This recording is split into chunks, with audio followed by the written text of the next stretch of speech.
वो तो मेरा काम है। तुम तो चिल्लाते जाओगे, बहुत से आते हैं बाबा जी हम आपका उपदेश नहीं सुनना चाहते। हमने कहा भाई बहुत अच्छी बात, हम उनसे बुरा कब मानते हैं। चोर आओ, डकैत आओ, ये आओ, सब आ जाओ, बड़े ध्यान से मेरी बातों को तो वो तो लेके रख लेना। अब मैं कुछ आपको सुनाना चाहता हूँ। वर्ण व्यवस्थाएं थी, उसका आपने उल्लंघन किया, उसको तोड़फोड़ दिया, उसको बिगाड़ दिया, नष्ट और भ्रष्ट कर दिया, तो आप सब के सब लोग रो रहे। कोई ऐसा नहीं है कि जो नहीं रो रहा, सब रो रहे। अगर कहो कि नहीं भाई धनी मानी हंस रहे ना, वो तुमसे ज्यादा रो रहे, वो तुमसे भी ज्यादा भयंकर रो रहे। लेकिन तुम क्या कहते हो कि नहीं धनी हंस रहा। मैं कलकत्ते में बैठ के एक बगीचे में चुपचाप बैठा हुआ था, तो दो आदमी बड़े सेठ पास में बैठ गए और आपस में बात करने लगे। अरे क्या जमाना आया, क्या मुसीबत है कि दिन में खाना भी नहीं खा सकते हैं, क्या आफत है। इससे अच्छा तो यह है कि बेचारा ये गरीब सो रहा है, ये बड़े आराम में बड़े सुख में है, और हम इतने पैसे वाले, मकान वाले और सब कुछ होते हुए और इतनी परेशानी में। तो हमने कहा अरे सेठ जी क्यों आप चिल्ला रहे हो, पहले तो तुम ये देखो कि ये जो सो रहा है वो कौन है, उसको जगाओ। उसको जगा गया, भाई तुम कौन हो। कह लगे अरे बाबूजी हम तो ठेला चलाते हैं। कितना दिन में कमाते हो? बाबूजी बड़ी मुश्किल से 20 रुपए मिल जाते हैं। तो अरे भाई ये बताओ कि दुनिया में सुखी कौन है? कह लगे जिनके पास कोठियां, जिनके पास मोटरें, जिनके पास कपड़े, जिसके पास धन है और जिसके पास ये और जिसके पास वो बहुत। हमने तो देखा सेठ जी तुम कितना रो रहे थे, और ये क्या कह रहा है कि तुम सुखी और तुम कह रहे थे, दोनों ब्रह्म, न वो सुखी न वो सुखी। नहीं, वो सोच रहा है ये सुखी होंगे, ये सुखी होंगे। वो जो जिनके पास कोठियां, उनको वो तो बाबा जी जानते, उनको कोई सुख नहीं। तब तो बाबा जी कहते हैं कि हमको कोई खरीद नहीं सकता। हिंदुस्तान में कोई पैदा ही नहीं हुआ कि बाबा जी को कोई अपने धन दौलत जवाहरात मकान और जमीन से खरीद ले। ये तो आप दिमाग से बात हमेशा निकाल देना, कोई हिंदुस्तान में बाबा जी को खरीद नहीं सकता। और बाबा जी इतने लक्ष्य के पक्के हैं कि मेरे पास बड़े बड़े नेता और लीडर और जो प्रधानमंत्री जो उनके लड़के चले गए वो भी मेरे पास पहुंचे और बड़ा उन्होंने लालच दिया। मैंने कहा इसका असर मेरे ऊपर में धूल के बराबर भी है, लेकिन तुम देश का भला नहीं कर सकते। हम तुमको लिख करके देते, आपके द्वारा देश का भला नहीं होगा। हम लिखते आगे बड़ा आपके द्वारा नुकसान होगा देश का, और खूरेजी होगी देश की, और ये होगा और बर्बादी होगी और महंगाई होगा। सब जड़ दिया, और महात्माओं की बात नहीं मानोगे तो ये रास्ता खुदाली का नहीं, सब कुछ कह दिया। तो मतलब यह है कि बड़े लालच दिए जाते हैं। लोग सोचते होंगे कि शायद बाबा जी को कोई खरीद ले। यह तो अब मेरी बात बड़े ध्यान से यहां से आप शुरू करें। पहले तो ये आप बताइए कि आप किराए पर आए हो? हे बच्चियों मैं तुमको किराए पे लाया हूं? बोलो बच्चियों जोर से। पैसे को कह रही नहीं। तो ये बताओ बच्चे बच्चियों मैंने कुछ तुमको रुपया बांटा है? कहते नहीं बांटा। अब एक बात तो आपकी है साथ में, मेरे पास तो कोई बच्चा है नहीं, मैं अकेला फकत हूं। अगर तुम्हारी दृष्टि से देखा जाए तो मेरे पास कोई बच्चा। अब ये बताओ जब मेरे पास कोई बच्चा नहीं और मैं तुमको कहता हूं कि तुम किराए के मकान में, तो क्या मैं अमृत के मकान में? मैं भी किराए के मकान में, आपको भी छोड़ना मुझे भी छोड़ना। तो जब मेरे पास बच्चा नहीं तो मोह किसका, लोभ किसका, झूठ किसका, वादा खिलाफी किसके लिए, चोरी किसके लिए, संग्रह किसके लिए? तो मैं ये समझता हूं कि ये जितने खड़े बैठे हैं बच्चे बच्चियां, ये सब मेरे बच्चे हैं। उस दृष्टि से, ज्ञान दृष्टि से तो सब आप मेरे बच्चे हैं, और संसार की दृष्टि से आप अपने माँ बाप के बच्चे हैं। बात समझ में आई? मोटी बात को समझ लीजिए आप। बाबा जी को तो कोई राष्ट्रपति और प्रधानमंत्री बनना नहीं है, न इसकी कोई ख्वाहिश है। अब समझ लो अच्छी तरह से आप। कहीं आप सोचने लगो कि नहीं बाबा जी को कोई ख्वाहिश हो अरे हमको राष्ट्रपति की और प्रधानमंत्री की हमारे साथ तो जनता, इतनी जनता रहती है, और क्या है? जो झूठ बोला जाता, धोखा दिया जाता, बेईमानी की जाती, चोरी की जाती है, लोगों को सताया जाता, लोगों का धन इकट्ठा किया जाता, वो तो सब ये सब ये। तो ये भी आपको पता चल गया कि बाबा जी न प्रधानमंत्री बनते, न बनेंगे, न ख्वाहिश है, न इच्छा, न राह। अब ये बातें बिल्कुल आपके सामने साफ हो गई। और दूसरी बात तो अब कुछ नहीं, अब ये उत्तर प्रदेश में जो ये कहा गया है, अखबारों और रेडियो पर बड़ा जोरदार भाषण जो सीधा दिया गया है, तो लोगों ने सोचा होगा कि अरे भाई बहुत अच्छा है, देश में बड़ी तकलीफ, सूखा और अकाल की आ गई, और बड़े लोग जो हमारे नेता और लीडर है बड़ा ध्यान रखते हैं, बड़ा ख्याल। असल में जब सत्याग्रह चल रहा था तो इन्हीं नेताओं और लीडरों को लोग क्या कहते हैं? देवता है, देवता। अरे हिंदुस्तान के लोगों, जब देश में 30 साल सत्याग्रह चल रहा था, उस समय पर कहा गया था कि अपने देश का कपड़ा, तुम कपास पैदा करो खेतों में और उसका मोटा दरी के बराबर सूत बुनो और उसका तुम कुर्ता बनो और पैजामा या धोती, और वो उसका नाम है खद्दर, उसको तुम पहनो तो देश आजाद हो जाए। हमने 30 साल ये सुना। क्षमा कीजिएगा, माफ कीजिएगा, ये सब इस पीछे पूरी 30 साल सुनी और अंग्रेजों का राज होश में देखा। उनके कर्मचारी, अधिकारी, और उनके अगर कहीं कोई घटना हो जाए, कहीं पर कत्ल की घटना हो जाए, तो सारे जिले के अधिकारी टूट पड़े, मजाल है। लेकिन क्या, 6 पैसे तोला चांदी मेरे सामने, शुद्ध प्योर, कहीं मिलावट का नाम निशान नहीं, 12 रुपए तोला सोना मेरे सामने बिकता था। 6 पैसे मजदूर को मजदूरी मिलती थी और बेईमानी का नाम नहीं था, और पूरा गुजारा होता था मेरे सामने की। 1 रुपए का 60 किलो चावल, 60 किलो गुड़ और 60 किलो चना बाजार में बिकता था। देहातों में तो छोड़ दीजिए, सब लोग, ये इनकी व्यवस्थाएं बनाई हुई थी कि 1 इंच की भी जमीन किसी के पास नहीं है तो बड़ा ही तुम चले आओ खेत में, 1 बोझा बांध लो, लोहार बांध लो, धोबी बांध लो, ब्राह्मण बांध लो, जिसके पास जमीन नहीं खेत में आ जाओ 1 गट्ठा बांध के, और 100 घर गांव में हुए तो 100 गट्ठे उसके 1 फसल पर हो गए। 2 फसलें होती थी 6 महीने के बाद। 100 गट्ठे धोबी, 100 गट्ठे बड़ई, 100 गट्ठे नाई, 100 गट्ठे ब्राह्मण, ये बांधते थे। और उस वक्त में 1 गट्ठा वो तो 200 गट्ठे हो गए एक के पास। क्या जरूरत है उसको खेती जोतने की और खेती रखने की, उसका तो पूरा। और ये हमारे छत्री और ब्राह्मण चुपचाप बच्चों को भेज दें, चले जाओ नाई के पास अनाज है, बड़ई के पास रखा हुआ, धीरे से सफाई पर ले आओ। और ये चुपचाप भेज करके बच्चों को अनाज रात को अंधेरे में कि हम फसल आएगी घर में अब नहीं है तो जाओ ले आओ, और मैं ब्याज के सफाई पर दे देंगे। हमने देखा ब्याह शादी में ये छत्री और ये ब्राह्मण उन छोटे लोगों के काम, कपड़ा देना, ये देना, वो देना, अनाज देना, दूध देना, और फिर घी देना, लकड़ी देना, किसी तरह की छोटे को कोई तकलीफ नहीं हो पाती। हमने देखा कोई छोटों के साथ अन्याय तो कर ले, हम देखते तो हमने देखा 30 साल सत्याग्रह देखा। क्षमा कीजिएगा, 48 में आजादी मिली, 5000 भी हिंदुस्तान में कदर करने वाले नहीं थे। समूचे हिंदुस्तान में पाकिस्तान को भी मिला दिया जाए, उसमें भी, और लंका को भी मिला दिया जाए, तो 5000 हिंदुस्तान में कदर करने वाले नहीं थे। जब ये कहा गया कि देश आजाद हो गया, कदर कर लो, कह लगे हम नहीं करेंगे, अपने घर और मकान कौन जलवाएगा, कौन बर्बाद कराएगा, इतना खौफ था। और एक दिन की आवाज पर इन बच्चों ने 1 करोड़ ने टाट कर, चलो जंगलवासियों, चलो चलो जंगलवासियों, आप अपनी जगह पर रहो बच्चों, वही धीरज के साथ सब लोग उसी जगह बैठे रहो,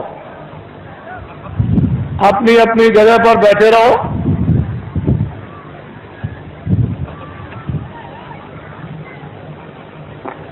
सब लोग बैठे रहो और अपनी आंखों से काम लो, कानों से काम लो, बुद्धि से काम लो। जल्दी चलो जंगलवासियों,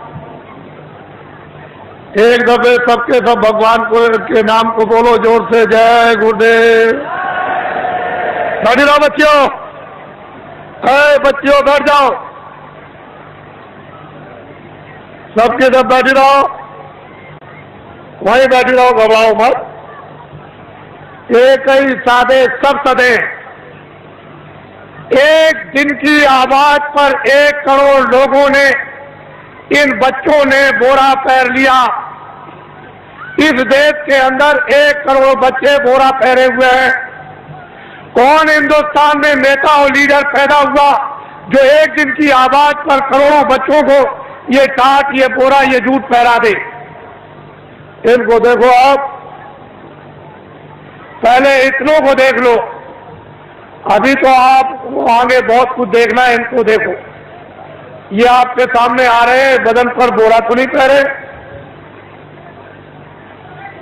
मर्यादा के लिए एक लंगोटी तो जरूर है, लेकिन इनको देखो आप।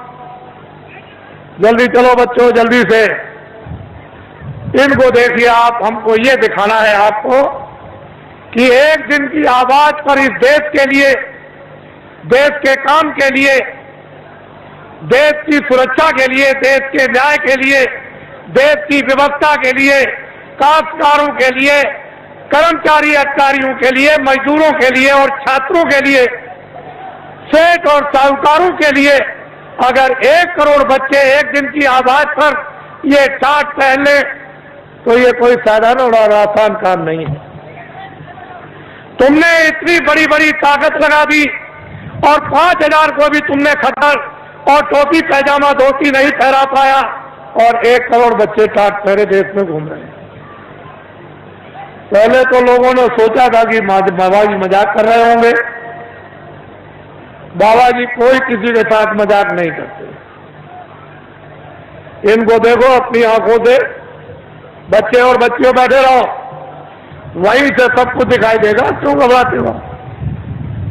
सब दृश्य दिखाई देगा, पूरा का पूरा। ये तो रात अंधेरे में तो हो नहीं रहा, ये तो आपकी आंखों के सामने रोशनी में हो रहा। बड़े ध्यान से आप इनको देखें और हमारी बातों को चुपचाप शांति से सुने। कोई बोलेगा नहीं बैठाने वाला, अपनी अपनी आवाज को बंद रखो। इनको देख लीजिए आप,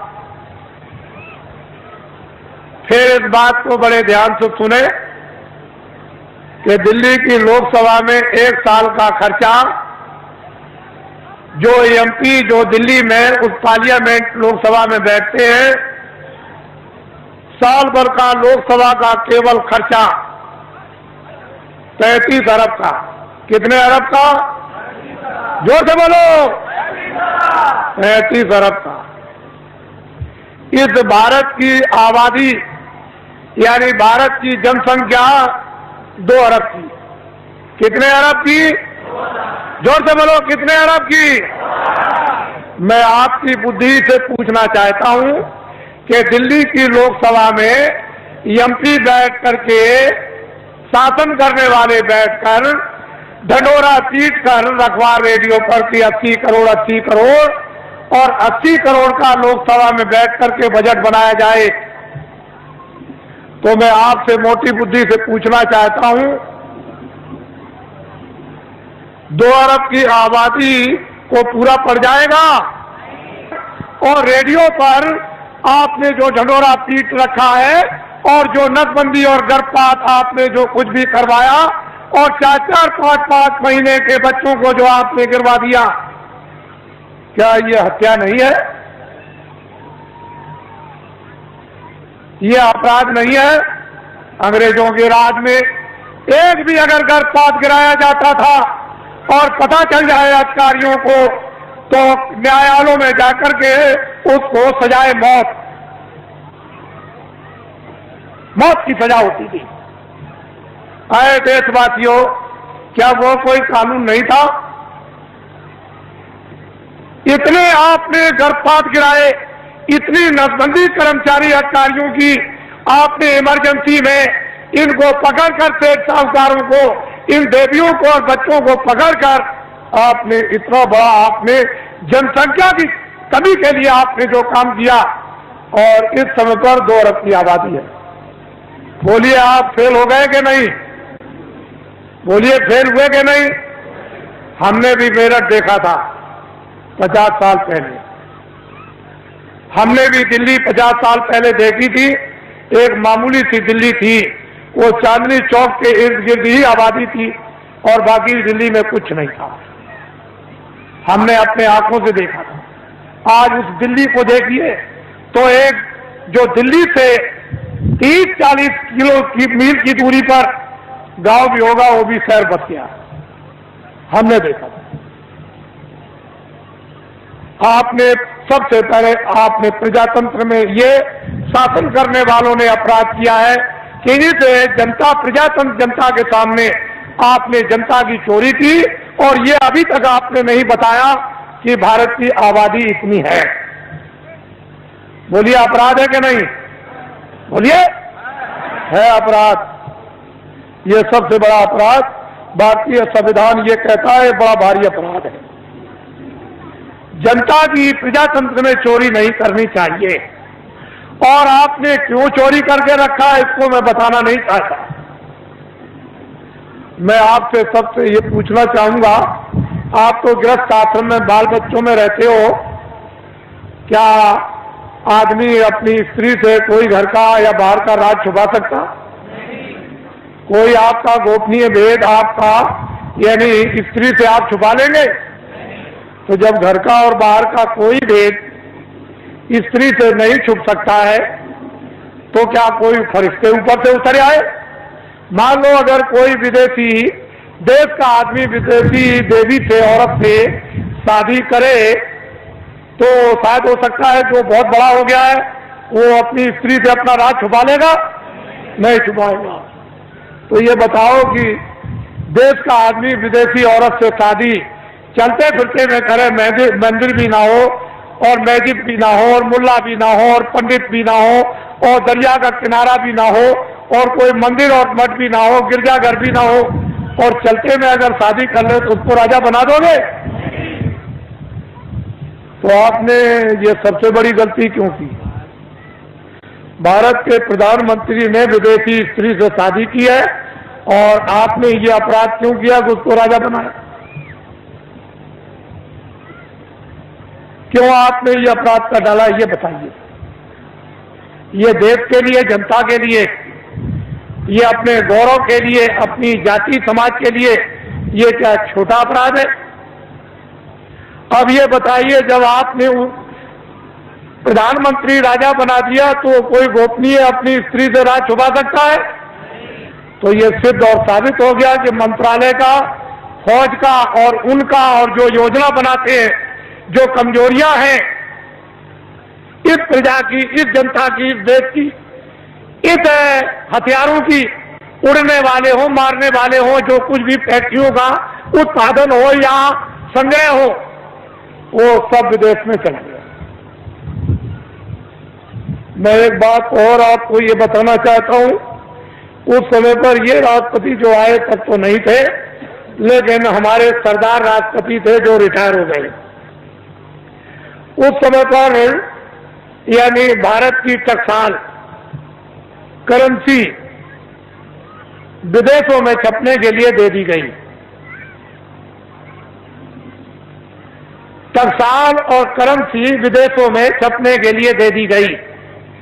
भारत का संविधान और भारत की नीति, आप एमएलए और एमपी, और मतलब यह है कि जो भी संसद सदस्य हो वो राष्ट्रपति से शपथ ग्रहण करते हैं कि हम अपने भारत का, भारत की जनता का, भारत के विकास का और फौज का और फौज के सामान का हम कोई भी प्रतिज्ञा करते हैं गोपनीय भेद किसी विदेशी को नहीं बताएंगे और अपनी करेंसी किसी विदेश में नहीं छपवाएंगे। फिर राष्ट्रपति न्यायाधीश, जो मुख्य न्यायाधीश दिल्ली में रहते हैं सुप्रीम कोर्ट में, उनसे शपथ लेते हैं कि हम कोई भारत की जनता के खिलाफ यानी गोपनीय ऐसा राज ओपन नहीं करेंगे जिससे हमारे देश का और भारत की जनता का नुकसान हो जाए। और अगर आप ये गोपनीय राज भारत और भारत की जनता का, फौज और फौज के सामान का अगर आपने ओपन कर दिया तो संविधान का अपराध आप लोगों को लग गया। वो करेंसी टकसाल विदेशों में छपने लगी। मैं ये बताना चाहता हूं कि जो टकसाल, जो करेंसी विदेशों में रुपया छप रहा और छपवाया जा रहा और बताया जा रहा, क्या उस पर राष्ट्रपति के कोई हस्ताक्षर हुए? आपको ये बताया गया राष्ट्रपति द्वारा कि हस्ताक्षर हो गए राष्ट्रपति के विदेश में भारत की करेंसी इस देश को चलाने के उत्पादन के लिए और खुश और समृद्धि के विकास के लिए बाहर छपाई जाएगी। कोई राष्ट्रपति और उपराष्ट्रपति का कोई दस्तखत हुआ? आपने कभी सुना? तो आप क्या छत्री हो? क्या हो आप? कौन सी मूछ लगाई आपने? कौन से बाल लगाए? और फिर क्या तुम छत्री हो? क्या रखते हो बुद्धि? और क्या तुम वीरता रखे हो? तुम्हारे पास में क्या ज्ञान है? ये तो भारतीय संविधान कहता है। इतना बड़ा राज इस भारत की जनता के साथ, विकास के साथ और देश के कानून के साथ ये पूरा जो इसका खिलवाड़ किया गया, ये क्षमा योग नहीं है। मैं कुछ नहीं कहना चाहता। आपकी तकलीफ जो इस मंच पर पटकते हो, दर्दों को, उसकी वजह से मुझको ये सब आपके सामने आना पड़ा। और मैंने तो अभी कुछ नहीं कहा, इसमें क्या मसाला भरा हुआ आपको तो कुछ मालूम नहीं है। ये तो को बताना चाहता हूं, वो संसद सदस्य जिनको आपने चुन करके विधानसभाओं में और लोकसभा में भेजा, उन्होंने इस पर आलोचना क्यों नहीं की? वो तो ज्ञानी थे,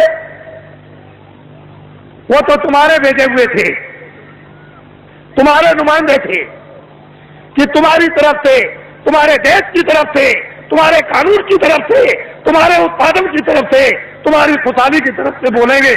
तो वो संसद सदस्यों ने क्यों नहीं कहा? क्यों नहीं शोर मचाया? उनको दिल्ली में शोर मचाने की जरूरत नहीं, लखनऊ में शोर मचाने की जरूरत नहीं। वो लौट करके आते और जनता में शोर मचाते। सच्चा न्यायालय ये था, कहीं जाने की जरूरत नहीं, ना वो कहीं उधर जाना, आपको किसी गवर्नर के यहाँ जाना, ना आपको किसी कमिश्नर के यहाँ जाना, ना एसपी के यहाँ जाना, ना डीएम के यहाँ जाना, ना किसी दफ्तर में और न्यायालय में जाना। ये सच्चा न्यायालय तुम्हारा था, ये वोट का न्यायालय था। जब तुमको ये अधिकार मिला तो तुम यहाँ चिल्लाते आकर के कि वो करेंसी जो है बगैर राष्ट्रपति के दस्तखत के, बिना उपराष्ट्रपति के दस्तखत के वो करेंसी विदेशों में छापी जा रही। अब तुम्हारे पास क्या रह गया? ये भी नहीं है, लगोटी भी उतर जाएगी, ये भी चली जाएगी हाथ से।